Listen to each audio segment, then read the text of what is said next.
ታምራለች በጣም እና ምን ችግር አለው? አሬ ጆርት በቃ በኔ ጣለው ሽልማት አይቻለው ወይ ዮርዲ ሲደርሰኝ እኔ ያርግ ችግር የለው እሺ በቃኝ እንደው ማለት በቃኝ የኔ ተራኔ ዮርዲ ያጋባል ተፈፍር አለቀም ዮርዲ ጅህን አምጣ በማን እንደሚበስና ያለ ጄሪ እና ተመለስ ታምራለች በጣም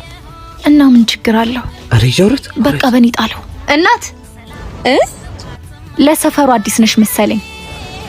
አሁን ባሌ ላይ ስታፈጪ በደንብ እያየሁሽ ነው ምንድነው የሰው ባል ላይ መታፈጪ ይደረጋል እንዴ ብልግና ነው እሺ አይደረግም እሱ ባሌ ነው እሺ አትይብኝ እንዴ እኔ አላየሁትም በቃ አሁንም ትኩረት ለመሳባት ሞክሪ ቀጥ ብለሽ ሂጂ ሆ ያማታል እንዴ yes ምን ሆነ ደብራት አይ ምንም ቤተሰቦቿ ትንሽ ብር ፈልገው እኮ ትንሽ ቸግሯት ነው ኧረ እባክሽ አዎ እንቺ ቆይ ኤቲኤም ሚኒስጂና የሚያስፈልጋትን ያልሽ በዘሉ ጓባ በቃ የኔ ጀግና ሂጂ በቃ ሂጂ yes ይታፋ